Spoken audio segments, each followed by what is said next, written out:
I prefer the coffee.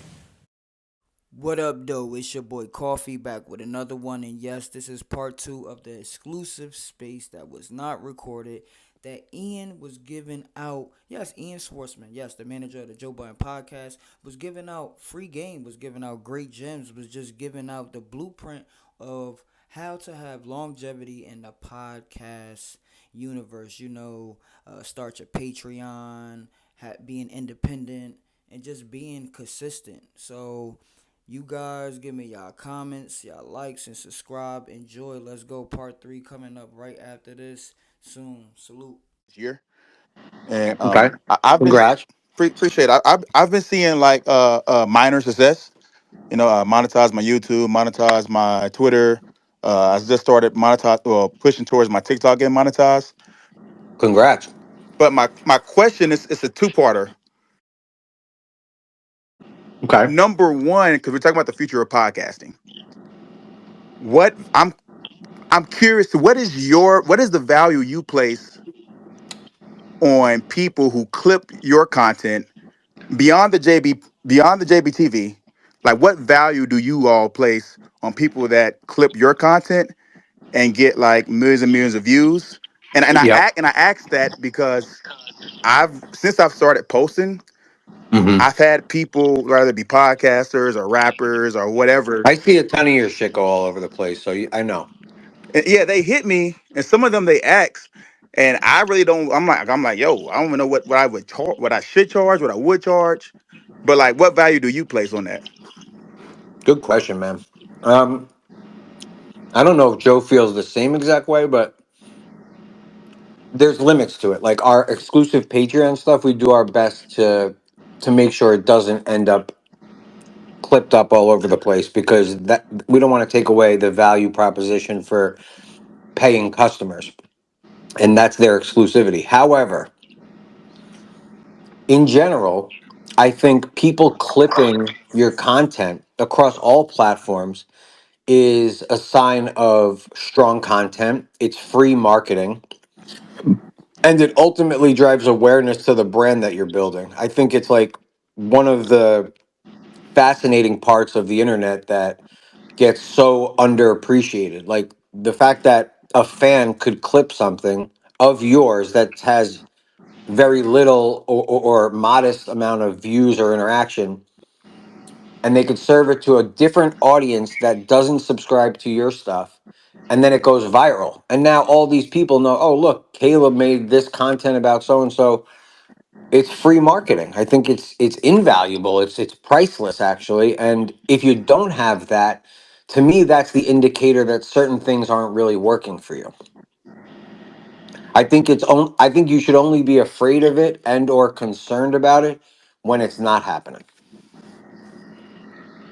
And I would thank everybody that clips your shit and just tell them thank you for supporting. That's what I would do.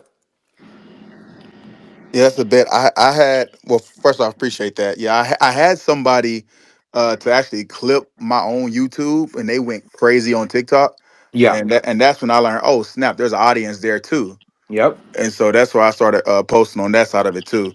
Um, Did you set up all your monetization on every one of those different platforms? yes, sir.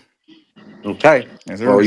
you're ready for when one of your clips goes viral, you'll have a way to see the fruits of your labor.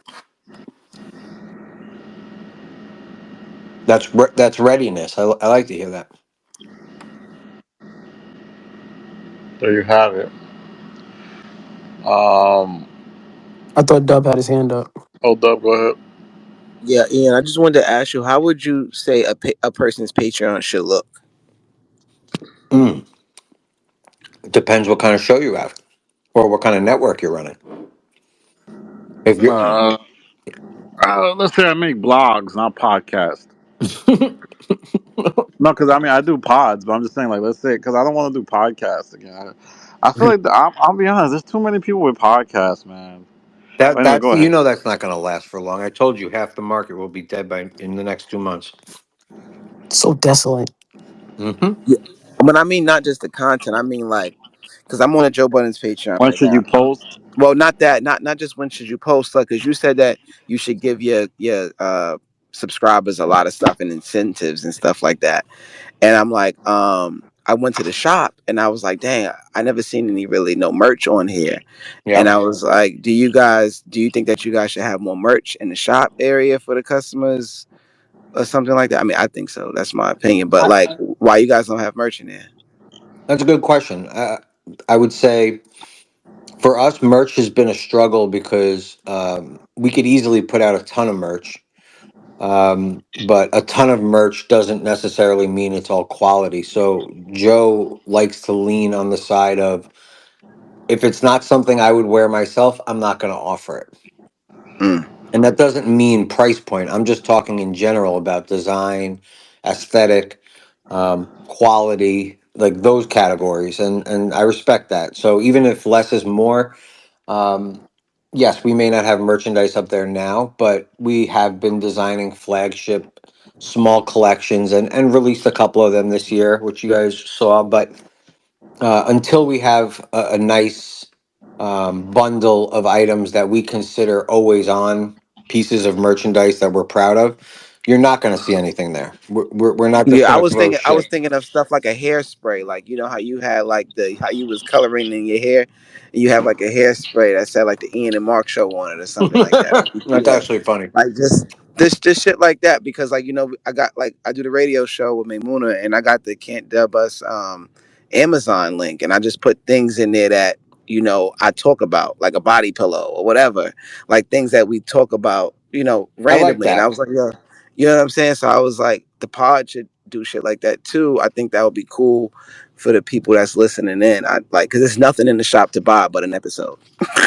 That's You gonna crazy. put the $80,000 boots? Joe Really said crazy. he's not wearing those. I know he's listening, but he's not scuffing up no $80,000 boots. Where are you wearing He's those, too Joe? clumsy not to. Hey, you're not allowed to call him clumsy. Oh, He is clumsy. You wearing those right to starlets? What do you mean? slipping on the travel lube. Where is Joe? Hiding. Oh, yeah. No, he's right He there ain't on my not screen. hiding. Finding the plug for the $80 boots. But no, I wanted to get back to the conversation. You had spoke before about the mentality of it, or like what's the word of it? I'll say the optics of it. Yeah. Having having 50,000 views versus 200 Patreon members, and one is financially more beneficial than the other Yeah. up front. But there's also a mentality behind the looking like, I guess, the appearance of people looking like they're missing out on something too that goes into it. Yeah. I mean, Versus everybody joining something that already looks lit because it's like, oh, this already looks lit, I'll check it out. Versus something that doesn't look lit, people aren't as incentivized to want to look at it. you know what's funny about that? I don't think people, I think that era of like, hey, it's got 1 million views. It must be good. Let's listen to it. I think that that's dead.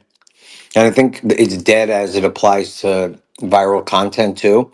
Followers are always going to be followers. But if you're trying to create a lane yourself, the last thing you should be thinking about is the views.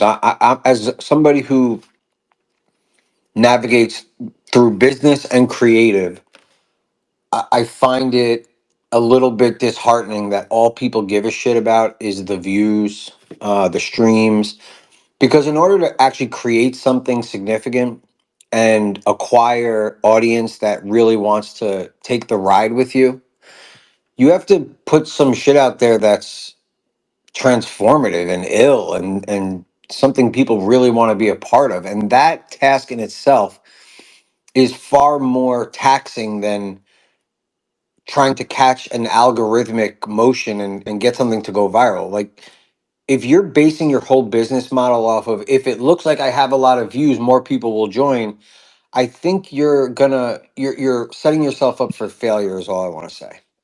I would prefer a bigger audience. You said what, Danny? I prefer a bigger audience. Okay. But you can prefer a bigger audience, but you also have taken the steps to monetize uh, the difference between casual viewers and listeners and committed viewers and listeners by having a Patreon. So I have less of an opinion with it being with someone like you because I think you know that at the top of the funnel is where all the marketing, interest, intrigue, curiosity, that all lives up there. So I'm with you on let's get as many people as we can to see and hear what we do. But the truth is, very small percent of anybody who sees or hears anything is actually going to subscribe or commit to anything further than what they just saw or heard. So it's good to have it, but I would say that it's a terrible idea to not have a direct subscription model as a part of your business. If all you're looking to do is get views, there's too many people out there that are getting views. It's just not impactful enough anymore. There's too much out there. Yeah, I don't think you've given. That's not an attack. I don't think you've given concrete examples for the small creators to grow into big, or not even big. Just go hmm from 1 to 20 to 40 Well, subscribers. I have an how idea, can but I if when I say one, everyone laughs? well, you give concrete details. Okay, here's a concrete detail. If any of you in here starts a Patreon and can get one person to genuinely subscribe, then I think your next 4 weeks should be figuring out how to go from one concrete subscription to 10 concrete subscriptions based on putting out consistent flow of whatever your media choice is. I don't care if it's a podcast, a vlog, a music series, whatever. And then continue to re continue to reframe your mission as you hit these smaller benchmarks. I think it's totally unrealistic to sit here and go, I have no subscribers today. This week I'll have 250. I think it's just bullshit. It's pipe dreaming. And you have to get in it to understand how different it is. I think the model, so you guys know, the general model. This isn't something that we've done. I think we've broken this by many, many, many, many light years. But the model is between 1% and 3% of your listenership and viewership can be transformed into paying subscribers. And I'm going to keep using Patreon because that's what we use. So I don't think it's about how to grow. I think it's about doing some reflecting and math on the current audience scale you have now and saying, okay, what does 1 to 3% of my 50,000 daily viewers look like? How do I get those, 500 people over to my Patreon? And that's where I think the real work starts, not in how many views can I get. It's reversing it. It's saying I'm okay starting with none so long as after the first year I've acquired 500 subscribers with this plan. I think that's how you do it. You do it in steps. You don't go in there saying, "Oh, I can't wait to have 1,000 subscribers," and you have no machine, no marketing plan, no strategy, no team around you. That's just bullshit. There's nothing to that. I can't co-sign that because it just feels so lost at sea. How comparable were the early Patreon numbers to the Patreon numbers that will leak now? Many, many, many times greater. More than 5 or 6x. Where you're saying that now is 5 or 6 as compared to where you started. Yes, I would. And here's the general rule with Patreon, just so you guys know. Um, the day you start, you will guarantee yourself 2x, 2.5 times the audience growth from the first month to 12th month. So if you do open up and you have 150 subscribers in month 12 of your first year there, so long as you stuck to the script, you should have close to 400 subscribers at the 12-month mark. Oh, staying consistent. So yeah, so y'all put a lot of different content up there. I remember when initially y'all were doing ask Parks questions in the beginning, or ask Yep. at the time Rory questions. When did y'all switch to just dropping more pods? Because I see y'all try new things. I see y'all stop new things. Do you hmm have data that suggests that people just want pods? Absolutely. I think more than anything, people are very much ritualistic around the Joe Budden podcast. They use it as support through their work, through their free time, through stressful times when they need to escape. So us saying that we're going to add an additional day, even to the cadence we have now, I think would be celebrated. The difference is, Danny, that can happen in conjunction with us building out other franchises that work for the network, right? Like that very well could be a possibility in 2026, but it's not going to be the replacement for developing uh, new formats and continuing to let our creative ambitions go wild. It's just going to be more targeted and focused on the shit that we feel like fits the audience. Yeah, yeah. I kind of am befuddled about. I think you. Oh, go ahead, Evan. I was gonna let you land your point. I didn't want to change the focus where you was Oh, going. go ahead. Go ahead. Oh no, my question is going to be in terms of scaling business.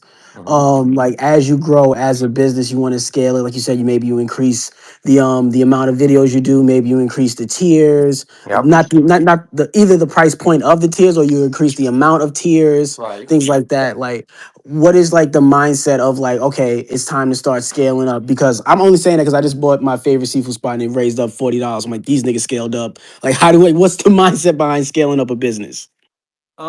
Well, scaling it up and pricing it up are different. Scaling it up can refer to different things. Are you scaling up your operations? Are you hiring more people? Are you adding? Then you go into the direction you just mentioned. Are you adding more content to the platform? That's a way of scaling. Are you adding different levels of tier options? That can help you scale. But I think that's all a custom fit question for whatever operation is determining why they want to grow the business. Like, what part of the business are you looking to grow? If you're looking to grow the subscription ship, then yeah, I would say scaling up the content, scaling up your output is the first thing you should look at. If you're trying to make more money, then I think you start looking at the pricing model you have, and you go, okay, if I add some extra incentives here, or I've been doing this at this price point for so long, inflation has been taking place at 3 to 5% a year. I need to change the current models, not change my output, but I need to change the current price point so that I can keep up with regular nationwide inflation. That's a way to scale money. But there's a million different ways you could look at the term scaling. And I don't think it's one shoe fits all. I think everyone can do it differently.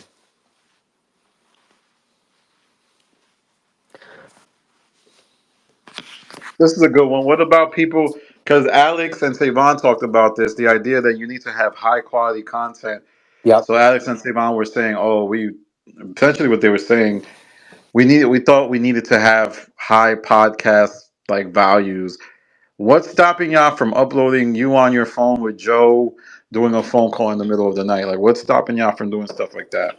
I don't think anything's stopping us. I would love We lost some of Ian. the most interesting things that happen in our world happen between Joe and I, and it's just like confidential, or we don't have anyone else to talk to about it besides our wives, and because it's just I don't know.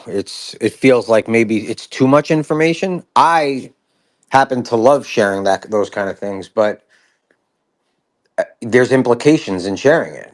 Like you're putting stuff out there that has high value, and potentially high kickback if it doesn't come off the way people appreciate it coming off. But I don't think there's anything stopping us per se. Is that something you would want to hear? No, I was just speaking towards like you guys seem to put a lot of I high can't hear quality. you, Danny. You can't hear me? Can anyone else hear me? I hear you. Yeah, I can hear you. All right, let me take Ian down and bring him back up. All right, Ian, we'll bring you back up. All right. Can you hear me, Ian? Can you hear me? Can you? Can you hear me? Yes. Okay. No, I'm not even saying like personal private calls. I'm saying literally plan a call to Hmm. like Ish or Ice or like whatever and just record it and put it on Patreon. Like, what's stopping y'all from doing stuff like that? Not private stuff, not contract negotiations, but I don't I don't think anything's stopping us. I think we look at the network we're building. This is from me. This isn't from Joe, but I think we look at the network we're building, and I don't want to reference a company like I don't want to reference any particular company, but for sake of the conversation, to give you guys uh, an understanding of how we think about it, I want something visually appealing like a Netflix to represent the kind of content we put out. And then in different tiers in the future, I think you'll get more raw, unproduced content that you could choose to watch. But overall, in the consumer facing part of what people are presented with when they land on patreon.com/ Joe Budden, we want it to feel and look a certain way.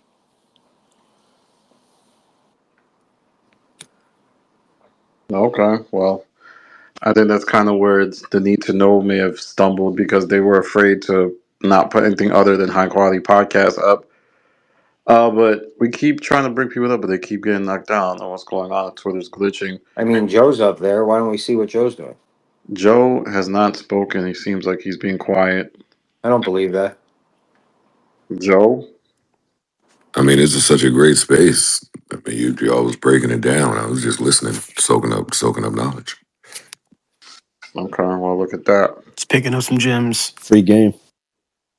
I was busy with the Thanksgiving stuff and being dad of the year, so I missed some of the future of podcasting stuff. I think the title changed in this room. No, Joe, I asked him to generously change it if he didn't mind because there was a bunch of um, fuckery being talked about before. But I said I'd be interested to talk if we could pick up where we left off last night. Well, I made it that because they were basic. It seemed like the need to know was blaming DEI defunding for the pod, Ridiculous. and it was like it was just a funny title to me. I mean, come on. No sponsorship should be the reason that your podcast ends. That to me, and Savon knows we could always talk directly and privately. This has nothing to do with Savon or need to know. Obviously we love them and only wish them success and good health and prosperity in this lane. But there's not someone who could convince me that a sponsorship or a licensing deal made or broke their business, because then they didn't have a business, they just had an idea. Can you speak to, like, I know we just spoke about upscaling the business. What about in the events where you might have to downscale a business? There Like you go. what's the mindset in there where you don't necessarily quit, but maybe you need to adjust. You need to downscale. You maybe need to let go of some people, pick up some extra responsibilities, carry the load. Like what goes into that? You basically mapped it out just now. I Yeah, you mean, got to go to work. well, not just go to work, but you have to look at what your situation was before and look what it is currently and say, look, I just can't financially continue going down the path that I've been going on if I want to keep this show or network up and running. So I need to downsize the business. And that could mean going into a smaller space that's less attractive. It could mean letting go of employees that you have on board that handle and wear certain hats. It could mean having to wear multiple hats when you're used to wearing one. But all of the things I'm mentioning come with a reprieve and a breath of fresh air that will allow you to continue operating when faced with either quitting or keeping the show going. Yeah, but my ego though. Most folks gonna fold. Well, they fold because of the ego, and that's what we were talking about earlier. It's like this business has no place for ego, especially not an Is ego that is will. folding ego? Yes. I feel like if you had an ego, you would probably keep just pushing through it. Mm-mm. You're wrong It can go in because both directions. no ego will help you sink a ship. I was thinking more towards like, what is the ego towards? Is the ego towards the mission, or is the ego towards like the aesthetic of looking like you popping? I think the fundamental problem with the podcast business as it stands right now is people would rather look like they're doing something successful than actually doing something that's successful and not flaunting it and making it look a certain way, just making it great. What are some of the metrics you use to measure the value of a podcaster? A podcaster or their podcast? A podcaster. That's interesting. Character would come first before any fucking numerical metric. What does that mean? Who they are as a person, what they add, what's their, where's the value in them as a human being? Are they interesting? Do they have a plethora of information that you feel like is shareable or informative? Like those are the things that actually get measured in all these algorithmic talks. Like if you're not informing, educating, discovering, or putting people onto something in the algorithm world, you're worth nothing. And so I think a person's character is the first metric that should be measured before anything else in terms of value. Because if you're talking about an individual podcaster, that would assume that you're looking to plug that individual podcaster into something that you're either building or that's already in motion. Hey, Ian, I've got a question. Um, Huh? I know we're talking a lot about podcasting, but blogs and written content is still something that I feel is a very, very, very powerful medium and actually connects a lot with podcasting in certain instances. Let's say like fitness, etc. So, would you say that your approach would be the same for written content, like on Substack or Medium or something like that? Absolutely. I feel like there is such an underserved sector of media in editorial. I actually talked to Elliot Wilson maybe a year and a half ago, and I'm like, even if all you did was publish editorial articles like you used to and put them behind a paywall, I think that would have an enormous value because there's so few in this sector of the business that do it and take it seriously and that have any cachet to them at all.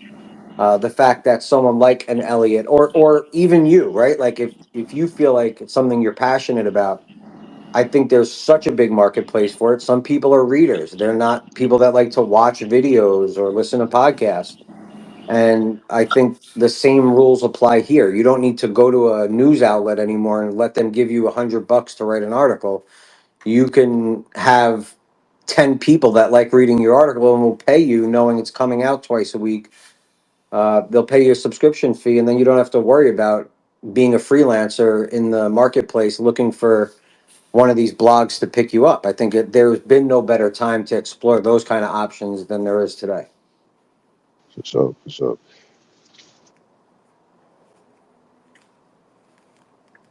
There you have it. I bet. I'm Thank you. I'm watching some of the Elliot video. Jeremy said he about to cry. Okay. Well, everybody is sad about their. I don't know. I don't know what's going on. I don't know what's going on, man. It's Q4, time for a new budget, and you don't have Guys, one. the podcast business is over. Nah, don't do that. Hmm? As we know it. Who I killed know. it? You see, I'll tell you who killed it. Mandy Two B. Face House, shot him kind of by the corner. You remember that Nas song? Come on, Danny, stop. Do you remember it? No, I don't. He rapped as like a gumshoe detective. You don't remember that? It was quite honestly crazy. You never heard that? For real? All right. But yeah, who killed it? Like, what do you mean it's over? I don't. It's not over. So the fat lady sings. So I feel like that saying isn't used as much anymore. I don't know what happened. Uh, I'm waiting to see who killed it. yeah, who killed it? I think it has to die for it to, live again. Oh, that's deep. That's deep. To be honest, there's too many people in the space, though. It's true. The I think cream we will lost rise to Ian. the top. I think we lost Ian. I gotta find a way to monetize spaces. That's the. I gotta find a way to be able to read an ad and get paid. Put I got. everybody on mute and just drop your cash app. Yeah. Oh, we lost. We lost. IAN SCHWARTZMAN. Let me invite him back up. Now we got Joe on stage only.